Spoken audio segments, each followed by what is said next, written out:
Hello everyone. हमने अपने previous lecture में देखा था कि कंप्यूटर क्या होता है, प्रोग्रामिंग लैंग्वेजेस क्या होती है एंड प्रोग्रामिंग लैंग्वेजेस कितनी टाइप्स के होते हैं। आज हम बात करेंगे कि सी लैंग्वेज क्या होती है एंड सी लैंग्वेज के फंक्शंस क्या होते हैं, हम सी लैंग्वेज को क्यों यूज करते हैं, सी लैंग्वेज की हिस्ट्री क्या है। तो स्टार्ट करते हैं। Basically C language is a general purpose language. यहाँ पर जनरल पर्पस लैंग्वेज से क्या मतलब है? सी लैंग्वेज सिस्टम सॉफ्टवेयर बनाने के काम भी आती है एंड एप्लीकेशन सॉफ्टवेयर बनाने के काम भी। कुछ language like COBOL, Fortran and ALGOL ये डोमेन स्पेसिफिक लैंग्वेज थी। मीन्स इनका यूज हम केवल एक ही पर्पस के लिए करते थे। Like Fortran and ALGOL scientific calculations के लिए यूज की जाती है and COBOL common business oriented language होती है। मीन्स ये केवल एक बिजनेस पर्पस के लिए लाइक डेटा को रिकॉर्ड्स को रखना एटसेट्रा के लिए यूज होती है। बट सी लैंग्वेज एक जनरल पर्पस लैंग्वेज है, सभी पर्पस के लिए यूज कर सकते हैं हम। लाइक कुछ भी करना हो हमें, चाहे वो सिस्टम सॉफ्टवेयर डेवलप करना हो या फिर एप्लीकेशन सॉफ्टवेयर डेवलप करना हो, हम सी लैंग्वेज की हेल्प से इजीली कर सकते हैं। It is a structural and procedural language. यहाँ पर स्ट्रक्चरल एंड प्रोसीजरल लैंग्वेज से क्या मीन है? स्ट्रक्चरल एंड प्रोसीजरल लैंग्वेज का मीन है कि सी लैंग्वेज में एक प्रोसीजर फॉलो करते हैं हम। लाइक हमें सपोज कोई प्रोग्राम लिखना है 2 नंबर्स को ऐड करने का, फिर हमें पूरा एक प्रोसीजर फॉलो करना पड़ेगा। सबसे पहले हम मेन फंक्शन लिखेंगे, मेन फंक्शन की बॉडी में हम कर्ली ब्रेसेस से बॉडी बनाएंगे और बॉडी के अंदर ही कोडिंग करेंगे। मीन्स पूरा एक प्रोसीजर है। तो सी लैंग्वेज एक प्रोसीजरल लैंग्वेज है। Third, it is a case sensitive language. यहाँ पर केस सेंसिटिव लैंग्वेज का क्या मीनिंग है? केस सेंसिटिव लैंग्वेज का मीनिंग होता है कि अगर हम सी लैंग्वेज में स्मॉल ए कहीं पर लिख रहे हैं एंड हम उसको कैपिटल ए लिखकर एक्सेस करना चाहते हैं, तो हम ऐसा नहीं कर सकते। Because C language capital A and small A दोनों को डिफरेंट ट्रीट करेगी। मीन्स यहाँ पर upper case and lower case को डिफरेंट मेथड से ट्रीट किया जाता है। हम ऐसे ट्रीट नहीं, हम इसको सेम मेथड से ट्रीट नहीं कर सकते। It is a machine independent language but platform dependent language. Most of people confuse रहते हैं कि machine independent and platform dependent में बेसिकली क्या डिफरेंस है। तो हम इसको समझते हैं। सबसे पहले हम समझते हैं इंडिपेंडेंट एंड मशीन डिपेंडेंट। हमने अपने प्रीवियस लेक्चर में पढ़ा था कि लो लेवल लैंग्वेजेस जो होती है वो मशीन डिपेंडेंट होती है।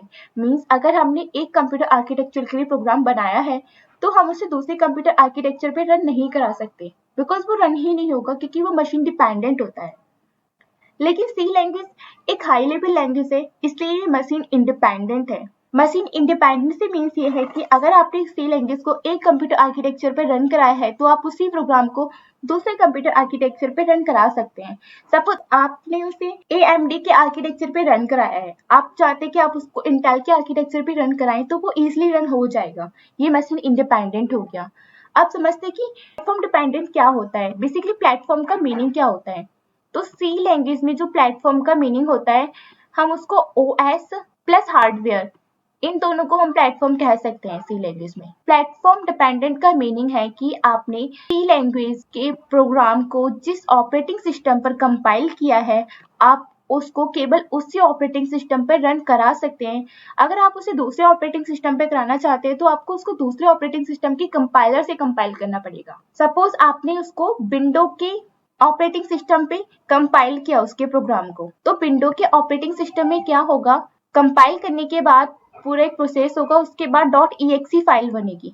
.exe फाइल को केवल विंडो का ऑपरेटिंग सिस्टम समझ सकता है, अन्य कोई ऑपरेटिंग सिस्टम नहीं समझ सकता। लाइक अगर हम चाहते हैं कि उसको मैक समझ जाए बट मैक ऑपरेटिंग सिस्टम इसे नहीं समझ सकता, अगर हमने उसे मैक के ऑपरेटिंग कंपाइल किया है तो उसको केवल मैक ही समझेगा क्योंकि उसमें .dmg फाइल बनेगी एंड .dmg फाइल को केवल मैक समझ सकता है और कोई ऑपरेटिंग सिस्टम नहीं समझ सकता। तो मीन्स हम किसी प्रोग्राम को जिस प्लेटफॉर्म के जिस ऑपरेटिंग सिस्टम पे कंपाइल करते हैं उसे हम केवल उसी ऑपरेटिंग सिस्टम पे रन करा सकते हैं।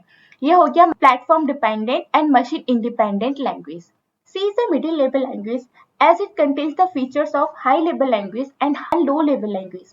अब सी मिडिल लेवल लैंग्वेज कैसे हो गई? हमने अपने प्रीवियस लेक्चर में देखा था लो लेवल लैंग्वेजेस होती हैं, हार्डवेयर के काफी नजदीक होती हैं, इस वजह से वो मेमोरी को काफी इजीली एक्सेस कर पाते हैं। लेकिन हाई लेवल लैंग्वेज ऐसा नहीं कर पाते क्योंकि वो हार्डवेयर की इतना नजदीक नहीं होती। हम अगर बात करें लो लेवल लैंग्वेज के फीचर की, तो सी लेवल लैंग्वेज में दोनों ही लैंग्वेजेस के फीचर होते हैं। तो ये लो लेवल लैंग्वेज का फीचर हो गया कि हम इस सी लैंग्वेज में मेमोरी को एक्सेस कर सकते हैं पॉइंटर्स की हेल्प से। अगर हम बात करें इसके हाई लेवल फीचर की, तो सी लैंग्वेज में मॉड्यूलर प्रोग्रामिंग होती है। मॉड्यूलर प्रोग्रामिंग का मीन होता है कि हम इसमें एक बड़ी प्रॉब्लम को छोटे छोटे सब टास्क पे डिवाइड करके उस प्रॉब्लम को सॉल्व कर सकते हैं, जिसको हम फंक्शंस बोलते हैं। तो हमने देखी है कि सी लैंग्वेज एक मिडिल लेवल लैंग्वेज होती है, क्योंकि ये high level language and low level language दोनों ही फीचर्स को अपने अंदर कंटेन करती है। अब हम देखते हैं कि सी लैंग्वेज की हिस्ट्री क्या है। C language was developed by Dennis Ritchie in 1970 at AT&T's Bell laboratories, USA. पहले क्या हुआ था, मार्टिन रिचर्ड्स ने बीसीपीएल लैंग्वेज बनाई थी। उन्होंने ये लैंग्वेज काफी लैंग्वेजेस के फीचर्स को कंबाइन करके बनाई थी, इसलिए हम इसे बेसिक कंबाइंड प्रोग्रामिंग लैंग्वेज भी बोलते हैं। उसके बाद केन थॉमसन ने इस लैंग्वेज में कुछ इंप्रूवमेंट्स किए एंड बी लैंग्वेज बनाई। बी लैंग्वेज बीसीपीएल लैंग्वेज से ही बनी है, इसलिए इसका नेम बी लैंग्वेज रखा गया। उसके बाद डेनिस रिची जो कि एक यूनिक्स ऑपरेटिंग सिस्टम बना रहे थे, एंड वैसे तो केन थॉमसन भी यूनिक्स ऑपरेटिंग सिस्टम बना रहे थे, दोनों ही साथ मिलकर यूनिक्स ऑपरेटिंग सिस्टम बना रहे थे। उन्होंने सी लैंग्वेज बनाई इन 1970।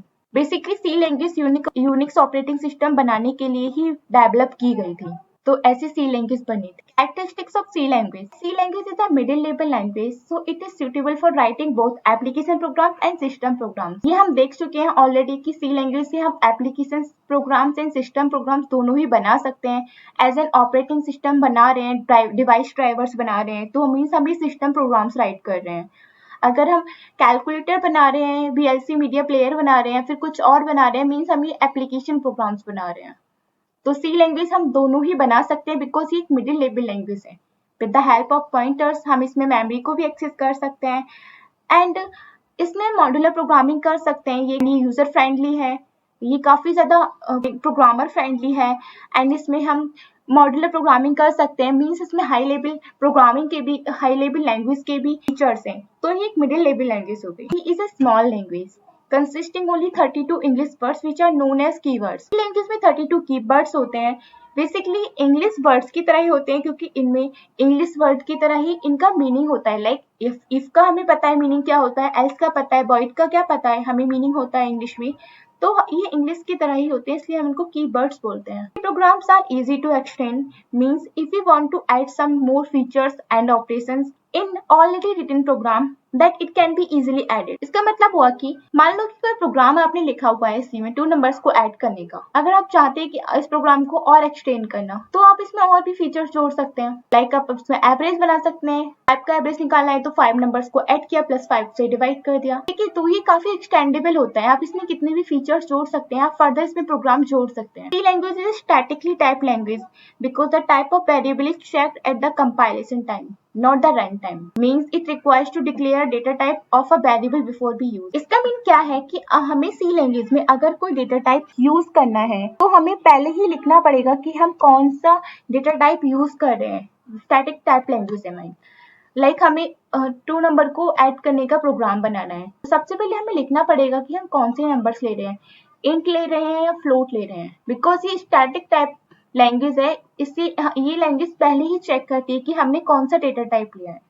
सी में काफी इनबिल्ट फंक्शंस होते हैं, लाइक प्रिंटफ हो गया, स्कैनफ हो गया, क्लियर स्क्रीन हो गया, CLR, SCR एक्सेट्रा।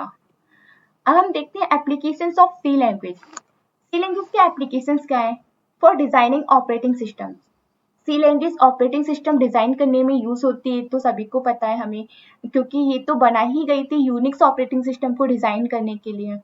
इसके अलावा काफी ऑपरेटिंग सिस्टम्स है जिनके कर्नल सी लैंग्वेज में डिजाइन किए गए हैं। एंड्रॉइड की कोर लाइब्रेरी भी सी लैंग्वेज में की गई है। GUI क्या होता है? Graphics user interface. जो आज हम देख पा रहे हैं अपने विंडोज में, आइकॉन्स देख पाते हैं, बटन देख पाते हैं, जिन पे हम टच करके इजीली कोई भी प्रोग्राम एक्सेस कर लेते हैं, कोई भी एप्लीकेशन एक्सेस कर लेते हैं। पहले ऐसे नहीं हुआ करता था। पहले जैसा कि हमारा आज कमांड प्रॉम्प्ट्स में होता है, बिल्कुल ब्लैक स्क्रीन होती है एंड वाइट टेक्स्ट होता है, पहले भी यही हुआ करता था। बट GUI की हेल्प से हम ये सभी कलरफुल आइकॉन्स देख पाते हैं। तो GUI बनाने में भी सी लैंग्वेज से हम बना सकते हैं ये। For designing compilers, even C language के कंपाइलर्स लाइक CLang हो गया या फिर देवसी हो गया, काफी कंपाइलर्स हैं, इंटरप्रीटर्स हैं जो कि सी लैंग्वेज में डिजाइन किए गए हैं। सी लैंग्वेज बाकी लैंग्वेजेस से काफी फास्टर है, बिकॉज अदर लैंग्वेजेस में काफी अदर प्रोसेस भी होते हैं, जिसकी वजह से उनकी स्पीड काफी कम हो जाती है। इसी वजह से सी लैंग्वेज में काफी सारे गेम्स भी बनाए गए हैं, like tic tac toe, the dino games, the snake games and many more games. सभी सी लैंग्वेज में बनाए गए हैं because of speed. Data management से software like MySQL, Oracle are written in C. Mozilla Firefox को तो हम सभी जानते होंगे, ये ब्राउजर है, ये भी सी लैंग्वेज में बनाया गया है। C language data structures and algorithm को स्विफ्टली, इट मींस काफी फास्टली इम्प्लीमेंट करती है। यही रीजन है कि इसमें कंप्यूटेशन स्पीड काफी ज्यादा हाई हो जाती है। इसलिए मैटलैब एंड मैथमेटिका, ये की जो दो सॉफ्टवेयर हैं जो कि इंजीनियर्स यूज करते हैं मोस्टली अपने मैथमेटिकल कैलकुलेशन एक्सेट्रा के लिए। Even I think every engineer know about the software. Mostly mechanical and electrical engineers know about this software. So C language में ही लिखे हुए हैं ये software. In placement rounds and technical interview question, जब भी आप किसी भी कंपनी में इंटरव्यू के लिए बैठेंगे तो या तो उसमें सबसे पहले जो एक MCQs का राउंड होता है, ठीक है, उसमें भी सी लैंग्वेज और C++ से ही क्वेश्चंस आते हैं। उसके प्रोस्पेक्टिव से भी सी लैंग्वेज काफी ज्यादा इंपॉर्टेंट है। अगर आप टेक्निकल इंटरव्यू फेस कर रहे हैं किसी भी कंपनी में जॉब के लिए, उसमें भी सी लैंग्वेज से रिलेटेड क्वेश्चन पूछे जाते हैं।